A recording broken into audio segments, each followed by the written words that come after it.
Não se preocupem com as necessidades diárias. Deus proverá.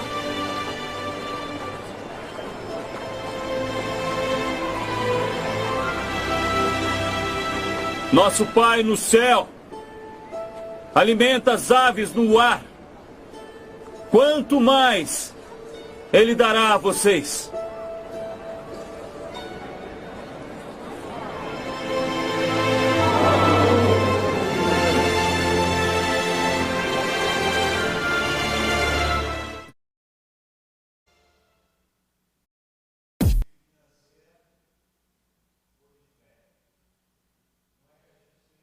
Fato, mas é olhando por outra ótica. O fato é real.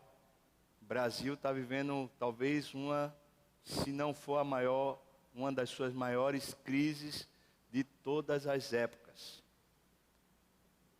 Mas olhando pela ótica daquele que conhece a Deus, olhando a partir da fidelidade do Senhor, olhando a partir do trono da graça que nos assiste, há crise. Que crise? Ou seja, a pergunta não é feita para aquela pessoa que está lá fora no mercado de trabalho e acredita que é através do seu esforço que ela vai ganhar o pão. Essa pergunta seria ridícula para aqueles personagens lá. Mas, se feita para o povo de Deus, ela tem todo sentido, porque redimensiona os nossos olhos, reabilita a nossa postura diante da vida. Não é uma simples crise financeira, é uma crise de fé. Nós, povo de Deus, somos chamados para olhar com olhos espirituais todas as coisas, e não apenas aquelas que nós reputamos espirituais. Então, se vamos à igreja, nós pensamos assim, na igreja as coisas têm que ser espirituais. Se eu vou trabalhar num cursilho, num encontro, vou trabalhar num acampamento, aquilo ali é espiritual.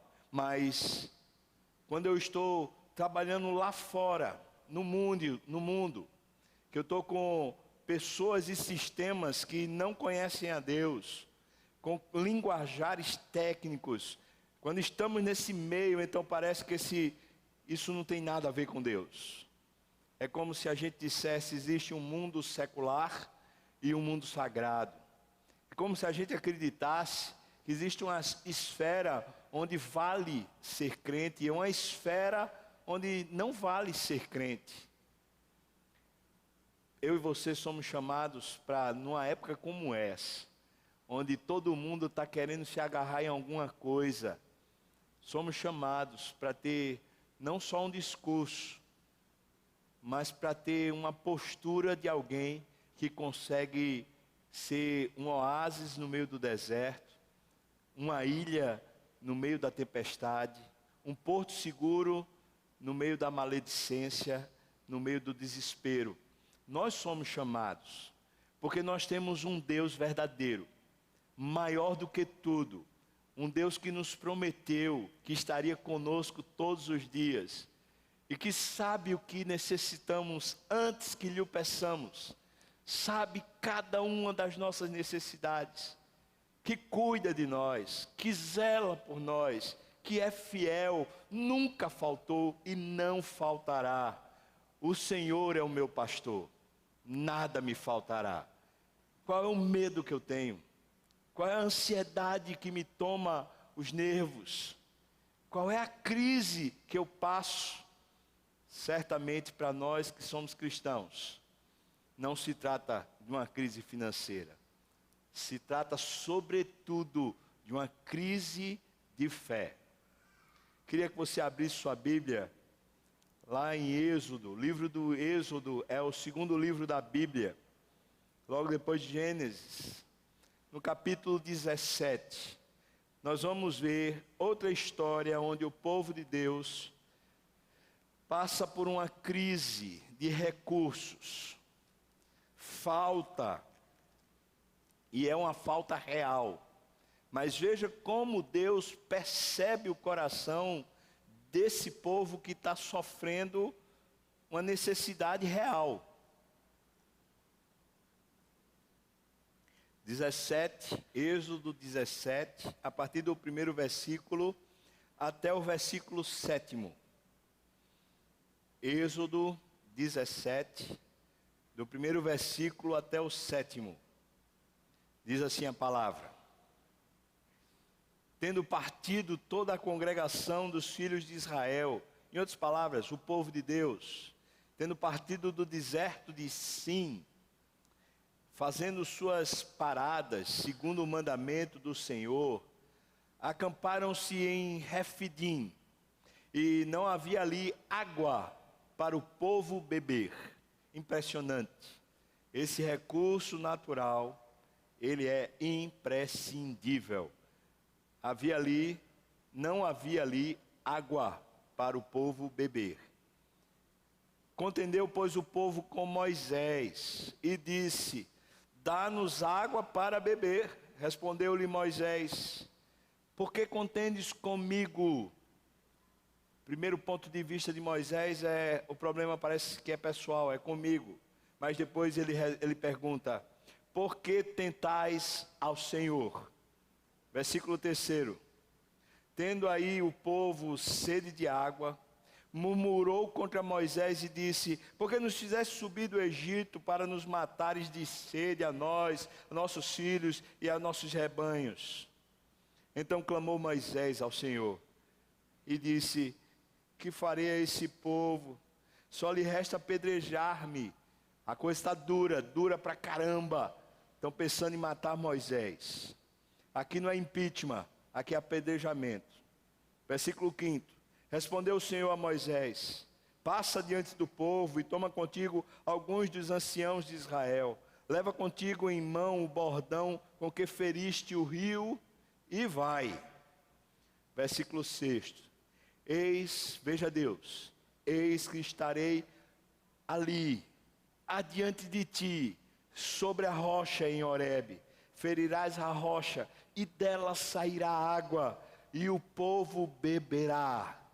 Moisés assim o fez na presença dos anciãos de Israel, e chamou o nome daquele lugar Massá e Meribá, por causa da contenda dos filhos de Israel, porque eles tentaram ao Senhor, dizendo o seguinte: está o Senhor no meio de nós ou não? Se você puder ler comigo essa última frase, que é uma pergunta, que é a pergunta que talvez a gente devesse fazer para as notícias que nos assolam o tempo todo. Por favor, se você puder, leia agora em voz alta, fazendo a pergunta para a sua alma, mas em voz alta. Vamos lá? Está o Senhor? Está ou não está? Deus está ou não está na sua convivência? Com você, ao seu lado. Vamos orar. Ó Deus, Tu és o nosso Deus forte, o único Deus forte e verdadeiro. Na Tua mão há força e poder, e contigo está o engrandecer. Tu sustentas tudo, Senhor. Nada foge ao Teu controle. Tu és bom, fiel. Tua aliança é perpétua, Teu caráter é reto. O Senhor é o Pai da justiça. E no seu trono, na base dele, justiça e juízo. O Senhor não perde o rumo. Ó Deus, nos faça crer um pouco mais nessa noite. Desperta o nosso coração. Desperta os nossos olhos. Precisamos Te contemplar, Pai. Precisamos ouvir de novo a Tua voz. Por isso nós clamamos: venha sobre nós, Pai. E isso eu Te peço no nome de Jesus. Amém. Amém e amém. O texto conta uma história bem simples. O povo tinha vindo do deserto, e naquele deserto que eles estavam, eles tinham reclamado bastante. A reclamação deles também parecia ser reclamação própria. Ou seja, havia motivo para reclamar. eles estavam sentindo falta de comida. E Deus então, no capítulo anterior a esse, providencia o maná. Maná era uma porção diária que caía no acampamento e nas bordas do acampamento do povo de Deus, de um negocinho com gosto de pão de mel, pelo menos essa é a descrição que se tem. Uma coisa como um trigo, que você ia de manhã cedo, antes que o sol ficasse quente, você ia colher a sua porção do dia para se alimentar do maná. Aquele pão, chamado pão por eles, do deserto, era a porção que eles teriam para andar pelo deserto. O povo reclamou, porque cadê carne? Cadê aquele sabor, aquela consistência da proteína da carne? E Deus deu codornizes. E Deus deu meio abusado, porque as expressões que estão lá, elas são meio fortes, assim. São expressões meio de alguém que está realmente assim, chateado. Deus disse, eu vou dar tanta carne, que vocês vão comer até sair pelos narizes. Ou seja, eu vou abastecer e suprir, vou dar tanto, que vocês vão agonizar de tanto comer. Aí esse mesmo povo, de repente, está fazendo as paradas que Deus está dizendo, está indo no ritmo que Deus está mandando, e eles chegam até Refidim. Nessa região de Refidim, eles logo mais vão ter uma batalha. É uma espécie de vale com uma subida maior, um local que dá para acampar bem, ladeado pelas montanhas, portanto, é um local que a sombra e o vento provavelmente seria mais gostoso. E eles chegaram ali, acamparam, e então veio a reclamação. Ô Moisés, cadê a água? Eu acho que esse texto vai mostrando como é que nossos processos humanos vão tomando conta do nosso coração. Veja só, a primeira coisa que eles protestam, sem saber que é contra Deus, eles protestam contra Moisés. Eu acho isso aqui extremamente esclarecedor. É claro que a gente entende até porque somos formados assim, a gente entende que o supridor das nossas necessidades básicas é o Estado. Nós entendemos assim. Nós entendemos que pagamos os impostos para sermos supridos de todas as nossas necessidades básicas. Nós entendemos que um governo que governa bem, ele precisa nos assistir nessas necessidades. Nós entendemos também que a gestão de uma economia, quando ela é boa, quando ela é feita de forma adequada, gera tanto emprego como renda. E não só o emprego e a renda para as coisas que são essenciais, como também emprego e renda para a gente poder ter um estilo de vida que seja confortável. Nós entendemos isso. Acontece que, mais dia menos dia, algum desses fatores quebra. Mesmo que você more na Suíça, mesmo que você more num país que fosse o melhor do mundo para se morar, uma dessas coisas, em algum momento na sua existência, vai quebrar. E quando quebra, quando as suas expectativas não são supridas, acontece o que aconteceu aqui. A gente olha para a primeira pessoa com a que a gente pode acusar, a primeira pessoa contra quem a gente pode se apresentar. No caso desse povo é Moisés. E o que eles estão dizendo é mais ou menos assim: ô Moisés, você vendeu uma ilusão para a gente. O pacote que você vendeu para a gente incluía terra boa, que mana leite e mel. Foi isso. Você disse que a gente ia atravessar o deserto e ia chegar na terra boa. Cadê a terra boa? A gente está aqui só no deserto, está faltando. Você vendeu o pacote errado. Você é o culpado. E eles se iraram. Isso aqui é relevante. Porque quando não temos o que achamos que precisamos, Quando não temos o que achamos que é nosso direito ter. E às vezes é mesmo.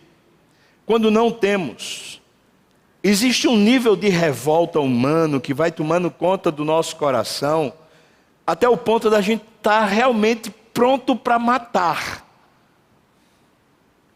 Será que não é isso que está acontecendo hoje lá na Síria?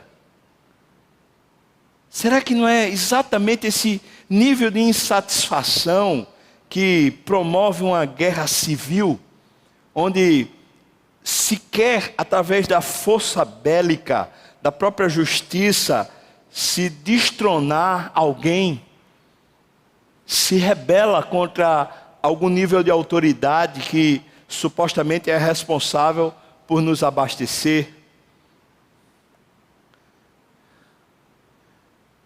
Vocês lembram um episódio que recentemente aconteceu no Espírito Santo? A polícia em greve, até que o exército teve que ir para as ruas. E o risco que se comentava de que poderia acontecer ali uma briga armada entre policiais e militares. Talvez você não tenha percebido a gravidade desse momento. Estávamos ali por um pouquinho de nada para começar uma guerra. Verdade, guerra civil. No Rio de Janeiro. Como as pessoas estão se portando. E aqui eu não estou entrando no processo de dizer, mas é lícito, eles estão passando por necessidades. Gente que não está recebendo o seu salário, gente que trabalha. E o trabalhador é digno do seu salário. Eu vou concordar, irmão. Não estou analisando o aspecto do sofrimento em si. O que eu estou analisando é como reagimos ao sofrimento. Como o ser humano reage. Nós olhamos para o líder e dizemos assim, eu quero matá-lo. Não basta tirá-lo do poder. Eu quero matá-lo. Ele vendeu um pacote para mim. Não é isso que tem acontecido com as eleições do Brasil. Nós, na última eleição, de alguma maneira que não foi, parece que programada, o Brasil disse para a classe política que não está mais acreditando no discurso, não está mais acreditando na mentira. É como se a gente estivesse sentindo na pele a necessidade de tirá-los de lá. Mas tem mais. À medida que isso vai se agravando, a gente começa a se tornar belicoso. E o que eu vejo, tenho percebido isso claramente acontecer em vários níveis, é que as pessoas estão impacientes, irascíveis, briguentas, rilhentas. São pessoas que se levantam umas contra as outras, marido contra a esposa, esposa contra marido. Apertou, está faltando, não se tem de onde tirar. A quem eu vou reclamar? Aí talvez o marido reclame da mulher e fala, você é uma inútil, seu trabalho não serve de nada, você não ganha dinheiro, você não sustenta, não ajuda, você é um inútil. Ou talvez a mulher olhe para o marido e fale, você é um inútil, você parece que é um vagabundo, você nunca sai dessa postura inerte, indolente. Alguns talvez estão fazendo maior esforço para ter um emprego, ou para conseguir um emprego, e à medida que esse sistema vai girando, e o dia vai passando, e a noite vai passando, vem sempre aquela crise, até quando eu vou conseguir? Até quando eu vou conseguir ter o essencial? Não se está falando de se ter uma viagem para Disney, está se falando de se pagar as contas, está se falando de se ter a água ainda sendo abastecida dentro de casa, está se falando de conseguir comprar o botijão de gás, cesta básica, necessidades. E quando esse negócio aperta, irmão, a gente vai contra o outro. a gente fica insuflado. E de alguma maneira, por sentir que o nosso direito foi roubado de nós, a gente começa a condenar o outro. E o Moisés aqui, tanto é Dilma, Lula, Temer, Fernando Henrique, ou quem quiser que esteja lá, como é o Congresso Nacional todo. Mas Moisés aqui também é o líder da sua empresa que não lhe dá aumento. O Moisés aqui também é o marido ou a esposa com o qual você conta, porque fez promessa no altar dizendo que aquilo seria um laço, e que diz de boca, mas às vezes não de coração, que é na saúde e na doença, na fartura e na o quê, irmãos? Dizer escassez é difícil, é ou não é? Porque escassez significa exatamente isso, não ter. Então a mulher briga com o marido, então o marido briga com a esposa, e existem muitas razões. Eu não estou querendo simplificar a coisa, porque quando você ouve os lados, quando você ouve os discursos, você percebe que existem razões sólidas, que às vezes uma série de mágoas processuais que vêm de anos se acumularam, e agora a crise da escassez está trazendo à tona tudo. É impressionante como nos levantamos contra Moisés. Seja Moisés quem quiser sê-lo, ou quem a gente determinou que fosse, e a gente briga. E se não dá conta, briga, então a gente quebra relações, a gente mata, a gente pega em armas, a gente rivaliza, até destruir. Moisés diz: só falta apedrejar-me. Para uma pessoa falar isso na presença de Deus, entendendo que Deus não aceita esse joguinho de você superfaturar a sua palavra, superlativo para Deus não vale de nada, você aumentar a conta também não vale de nada, porque Deus vê a verdade. Para alguém dizer isso para Deus: Senhor, só falta apedrejar-me. Você consegue imaginar o processo que já se passou, como esse povo foi feroz contra Moisés, como eles peitaram Moisés, como eles de alguma maneira foram contra Moisés.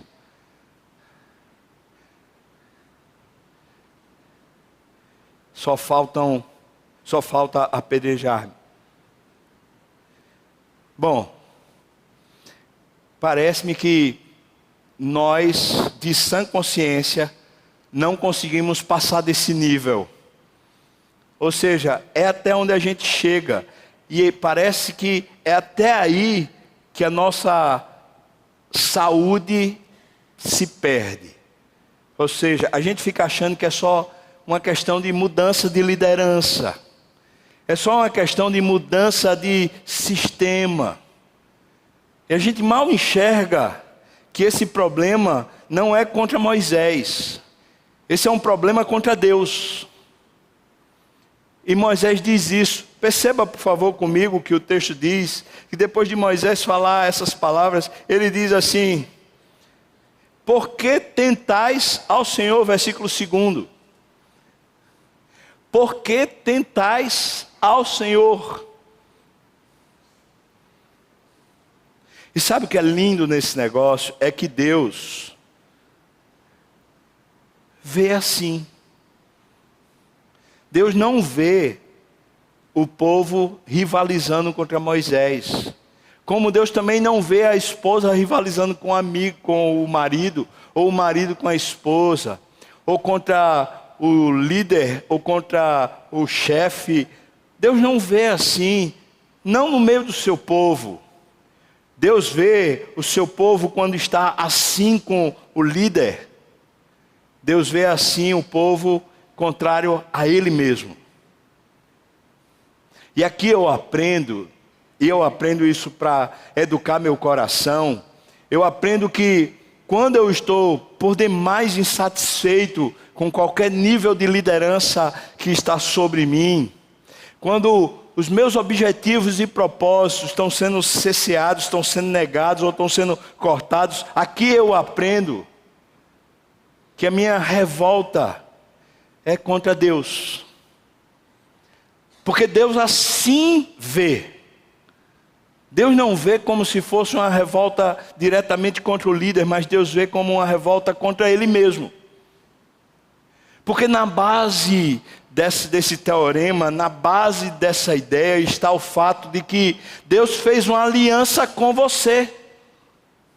Se você é povo de Deus, Deus fez uma aliança com você. E quando Ele fez a aliança, Ele disse: eu vou ser fiel a você. Eu não vou te desamparar. Pode ser que uma mãe que amamenta esqueça do seu filho. Eu não me esquecerei de ti. Eu serei leal, eu serei justo, eu serei providente, eu estarei contigo. Mas na base dessa sentença está a afirmação de que não cremos. Porque se crêssemos, conquanto nós olhássemos para as faltas dos líderes, e aqui eu não estou dizendo que não há falta, não estou dizendo que não há corrupção, eu não estou dizendo que muitas vezes nós não somos injustiçados, somos. Mas o fato mais interno, mais interior, que é quem credencia tudo isso dentro do nosso coração, é que nós estamos duvidando de Deus. Não cremos em Deus. E Deus sabe que é falta de fé. Deus não se ilude. E é claro que Deus vai punir. Deus vai punir, seja Fernando Henrique, seja Lula, seja Dilma, seja Temer, ou seja qualquer outro que venha roubar o povo. É claro que Deus vai punir, porque Deus é justo e é reto juiz. É claro que Deus vai punir qualquer empresário ou qualquer outro que lida com um sistema de injustiça no qual escraviza e não paga o salário digno e não dá ao trabalhador o que ele merece. Deus intervém e Ele está olhando do céu e esse sangue está correndo nas suas veias.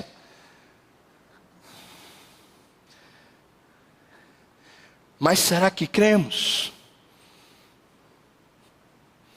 Eu gosto muito de me perceber nessa relação com autoridades, à luz do que Jesus fez quando estava sendo julgado por Pôncio Pilatos.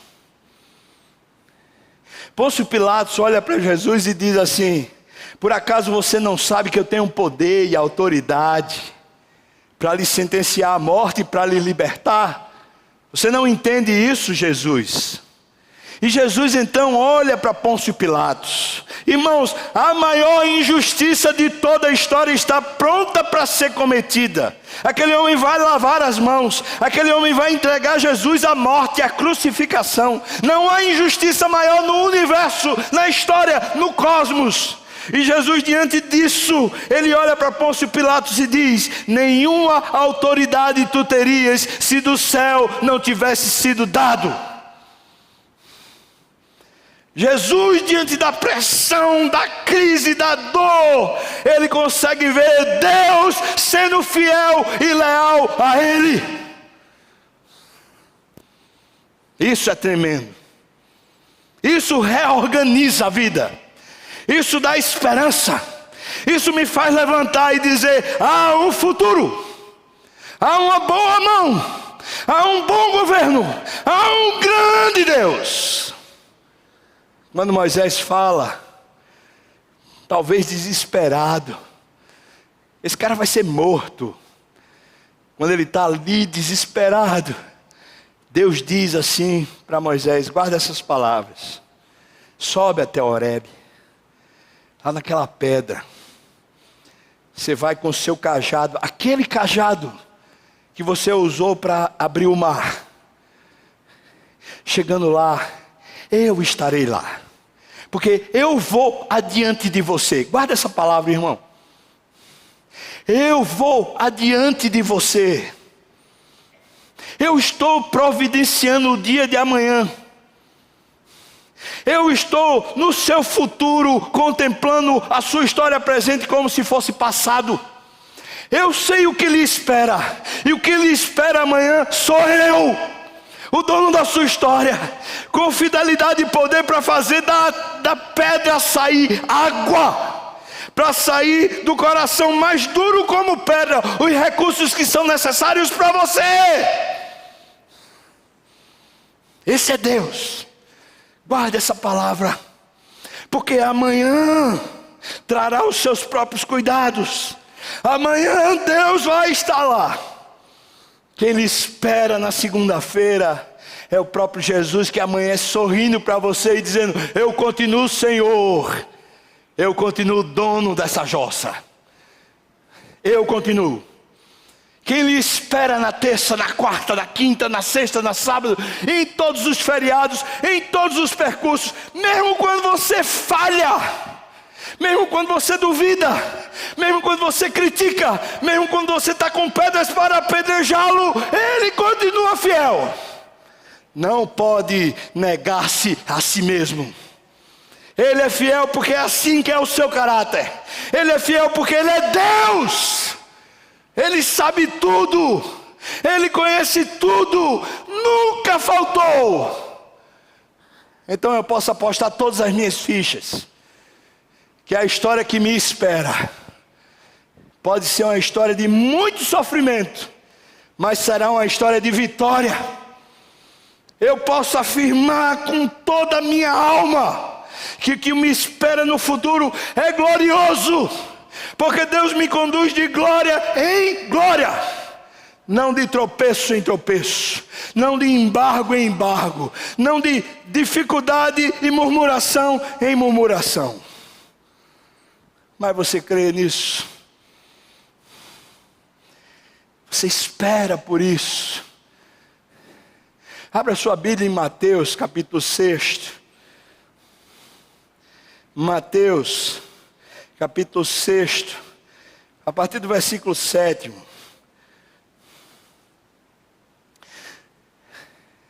Eu não sei se você ora, sinceramente.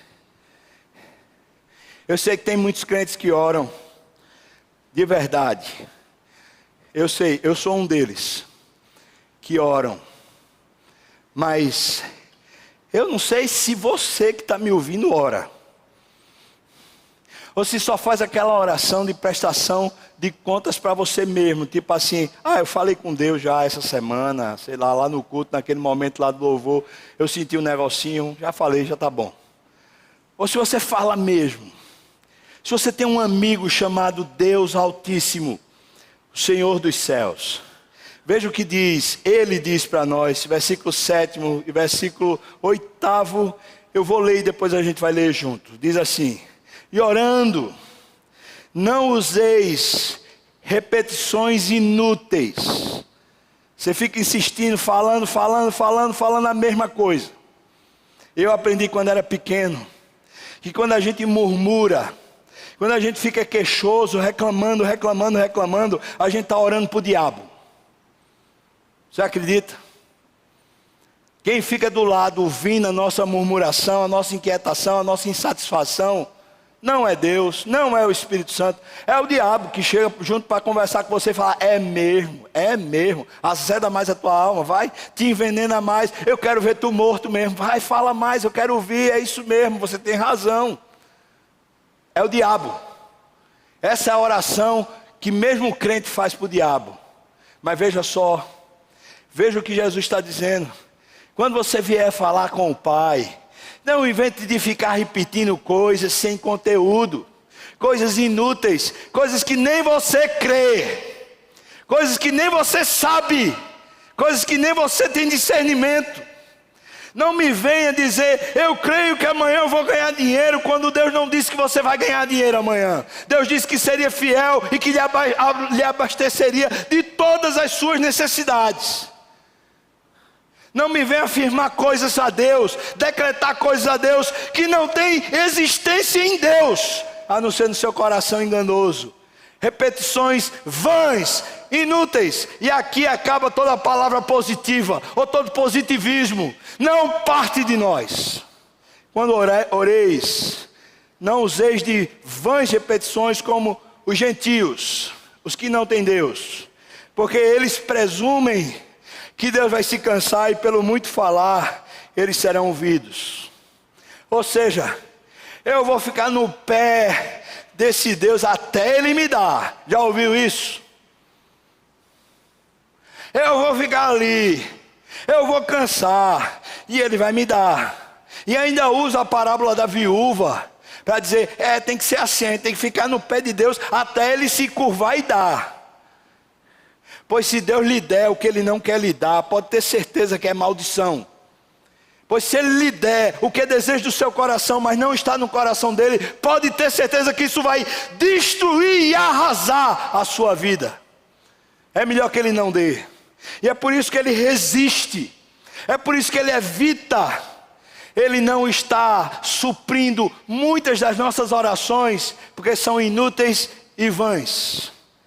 Presumem que pelo muito falar serão ouvidos. Versículo 8 diz assim: não vos assemelheis aos gentios, porque Deus é vosso Pai, o vosso Pai. Deus que é o vosso Pai, que tem um relacionamento próprio com você, um relacionamento significativo, identificativo, um relacionamento pessoal, não só pessoal, mas um relacionamento na vera. Deus que é o vosso Pai, ou Deus o vosso Pai, sabe o de que tendes necessidades, antes que lhe o peçais. Eu vou repetir, Deus sabe o que tens de necessidade, antes que você peça a Ele. Você pode ler comigo o versículo 8, vamos lá? Não vos...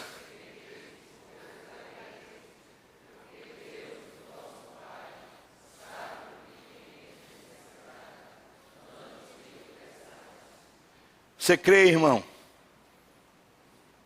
Ou essa palavra é uma palavra apenas para aqueles daquela época?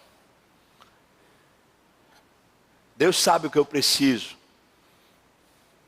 E no meu amanhã, na minha segunda-feira, no ano 2018, no ano 2020, se eu estiver vivo, pode ter certeza que Ele já está lá, com cada um dos suprimentos das minhas necessidades. Ele já está lá, na rocha, pronto para fazer o milagre e me suprir. Ele sabe o que eu necessito antes que eu lhe peça. Você consegue entender essa fidelidade de Deus? Você consegue amar essa fidelidade de Deus? Será que dá para vivermos nessa fidelidade de Deus? E não na ansiedade, não na murmuração, não na úlcera ou na crise que temos contra os governantes. Será que dá para viver baseado no caráter de Deus e com expectativa santa sobre cada uma das nossas necessidades serem supridas, realmente supridas pelo Senhor?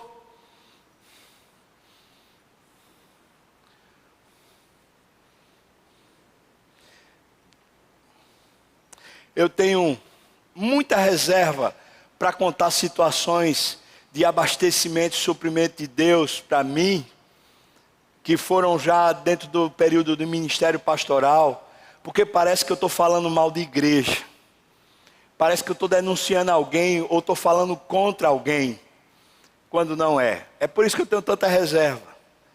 Mas eu posso dizer para você, nunca faltou experiência do suprimento de Deus das reais necessidades que eu tenho. Nunca. Nunca. Nunca. O ano passado, eu estava com uma questão para resolver. Eu não tinha feito nenhuma dívida, mas tinha um montante para ser pago. E precisava ser pago.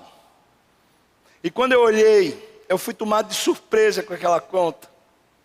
E quando eu olhei, eu falei, não fecha. Eu tenho esse recurso, mas o que eu tenho para pagar é 2x do recurso que eu tenho, não vai dar. Não fecha, essa conta não fecha. Irmãos, eu não fui falar com o tesoureiro da igreja das Graças. Eu não fui falar com a equipe pastoral. Eu falei com minha esposa e disse para ela, vamos orar. Vamos ver o que é que Deus vai dar. Vamos ver se Deus vai dar. Era dia 25 que tinha que ser pago. Dia 24, eu fui olhar para ver se o saldo tinha mudado. O saldo tinha caído um pouquinho mais. Eu falei, eita Deus, e agora? Dia 25, meio-dia, eu vou acessar e ver, não é possível. Meio-dia, não tinha chegado.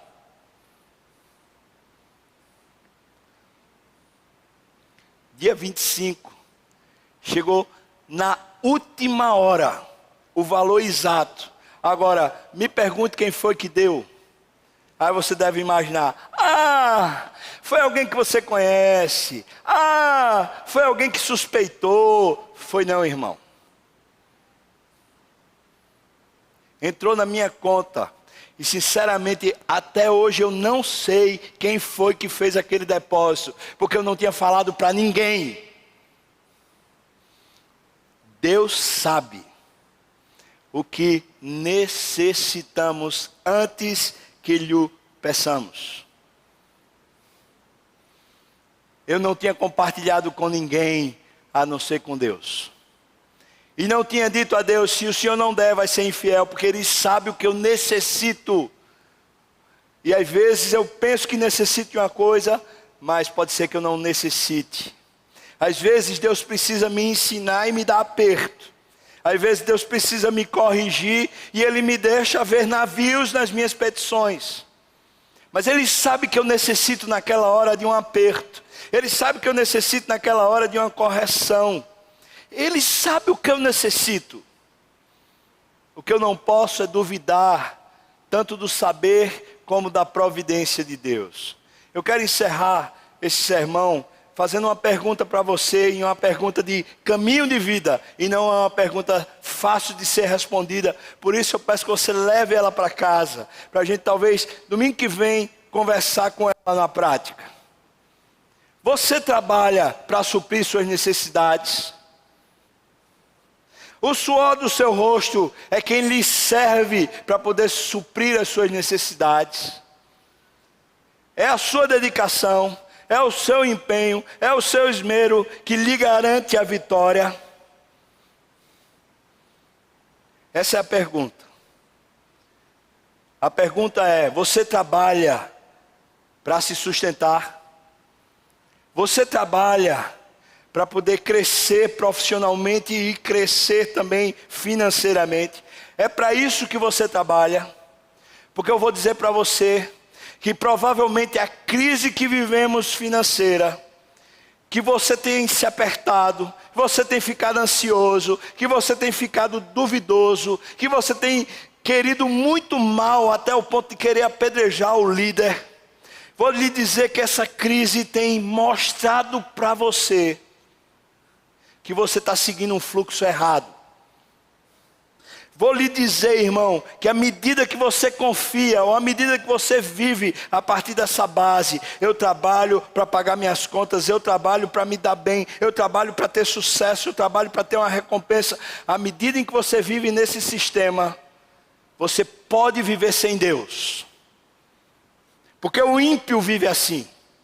Porque as pessoas que não têm Deus vivem assim. Esse não é o sistema que Deus criou para você. Você trabalha por isso. É para isso que você se dedica. Pois se você se dedica para isso, talvez a crise está lhe mostrando que o seu Deus, que é Mamon, o seu Deus, que é o dinheiro, ele falta com você, ele falha com você, ele não comparece mesmo você se esforçando, ele não chega mesmo quando você faz os seus melhores esforços, ele não lhe compensa mesmo quando você continua justo e íntegro, ele não é reto com você. Talvez essa crise está revelando para muitos de nós cristãos que o nosso coração não está no Senhor, o nosso coração está no bolso, o nosso coração está na nossa riqueza, o nosso coração está no nosso status, o nosso coração está no nosso conforto, o nosso coração está na garantia de sucesso, o nosso coração não está em Deus, mas em Mamon. É para isso que você trabalha. Eu queria sugerir a você, baseado nas Escrituras, que você trabalhe ainda mais, que você ainda seja mais zeloso, mais dedicado, mais fiel, mais competente, mais rigoroso, mais honesto, ainda melhor profissional para a glória de Deus. E só para a glória de Deus. Que você seja o melhor dentre todos os que lhe acompanham, mas para a glória de Deus, e não para suprir qualquer necessidade sua, porque Deus sabe o que você necessita, antes que você peça, e antes que você trabalhe. Trabalhe para a glória de Deus, produza para a glória de Deus, viva para a glória de Deus, e à medida que você o faz, você honra a Deus. E à medida que você o faz, você revela no seu coração que a sua dependência está na mão poderosa daquele que não falha. E à medida que você o faz, você doutrina o seu coração na seguinte resiliência: continuarei trabalhando, porque o dia de amanhã pertence ao Senhor, e Ele sabe os vales e os montes pelos quais eu tenho que passar, e Ele me guiará, porque se o Senhor é o meu pastor, Ele me guiará até pelo vale da sombra da morte. Ele me protegerá do meu inimigo. Ele me levará a águas tranquilas e águas de descanso. Ele me levará até as fontes de necessidade para o meu abastecimento. Mas só se Ele é Senhor da sua vida. Você trabalha para quê? Talvez essa crise esteja revelando onde está o nosso coração. Vamos orar? Feche seus olhos, convidar o pessoal do louvor para vir para cá. Se esse é seu caso, irmão, se Deus talvez esteja falando com você mesmo e dizendo para você: filho, eu estou triste. Eu estou triste com você porque você tem me tentado, você tem me feito mal, filho, você tem agido contra mim, filho. Se hoje você ouviu a voz de Deus, Deus falando com você com carinho, chamando você para uma outra postura, para a dependência, para a fé, para firmar o coração no Senhor, irmão, eu queria chamar você a fazer uma oração agora. Uma oração diferente. Não é para você vir para frente, nem para você ficar de pé. É no seu lugar, silêncio, discreto, do jeito que você é. Mas a oração consiste em você dizer para Deus: eu estou envergonhado, Senhor. Eu fui humilhado pelo Senhor hoje à noite. Eu estou envergonhado. Eu queria lhe pedir perdão. Eu queria pedir ao Senhor uma mudança no meu coração. Eu queria pedir ao Senhor que agisse dentro de mim para que eu não dependesse mais. Para que eu não dependesse mais da minha força, nem dos recursos, nem da minha ansiedade. Para que eu dependa do Teu Espírito, para que eu creia na Tua Palavra, para que eu creia na assistência do Senhor.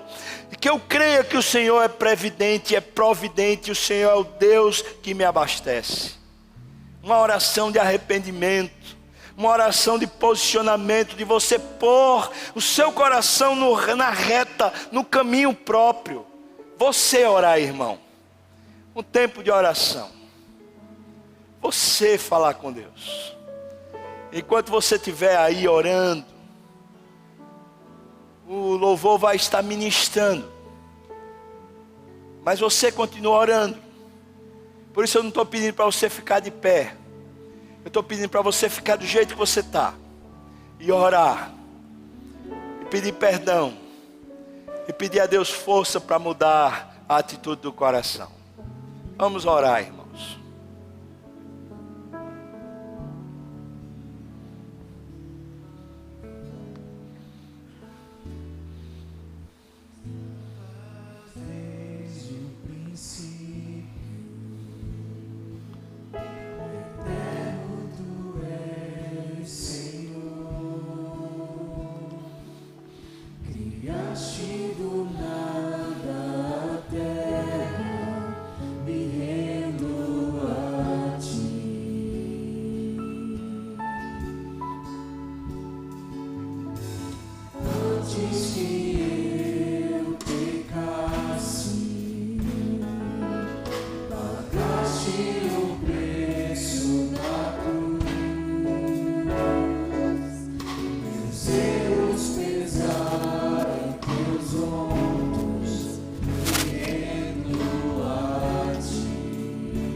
Uma esperança no dia de amanhã, no Deus que é fiel e justo, para lhes perdoar o pecado e lhe purificar de toda injustiça. O Deus que é bom o suficiente para lhe tomar pela mão e lhe guiar por veredas e fontes eternas. Você que tem orado e já tem dito isso para Deus, e agora você quer simplesmente caminhar, agora você fica de pé para cantar. Você que não orou, mas quer ficar de pé, fica de pé para cantar, para a gente poder dizer para Deus isso, que na salvação eu caminho. Eu estou me rendendo a Ti, Senhor. Eu estou esperando no Senhor, na fonte da minha vida. Vamos cantar ao Senhor, enquanto dedicamos ao Senhor a nossa alma. Na salvação caminho, Teu Espírito vive em mim. Declaro as Tuas promessas. Amém, Senhor. Me rendo a Ti. Tu és, Senhor. Tu és o Senhor. Posso dizer e posso fazer, se não entregar-te, ó Deus, o meu coração.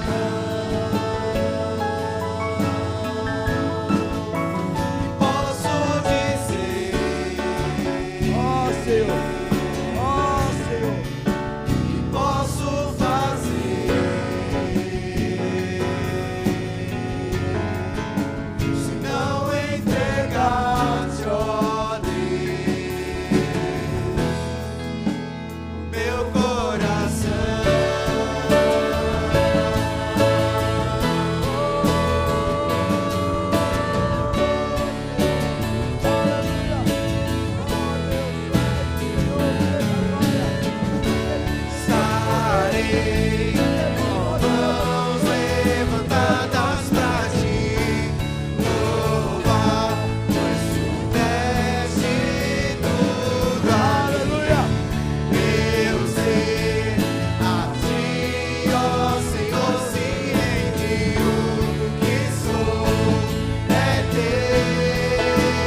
O que temos é maior do que o mundo todo.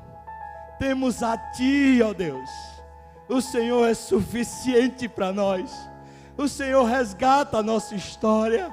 O Senhor nos diz que amanhã há um futuro. O Senhor é bom, é justo, é fiel, é leal. É o Deus que nos abastece. É o Deus que nos abençoa. É o Deus que está conosco todos os dias até a consumação dos séculos. Louvado seja o Teu nome para sempre, Senhor. Tu és o nosso pastor. Tu és o nosso pastor. Não temos falta de nada, Senhor. Tu és suficiente para nós. Tu sabes o que passamos.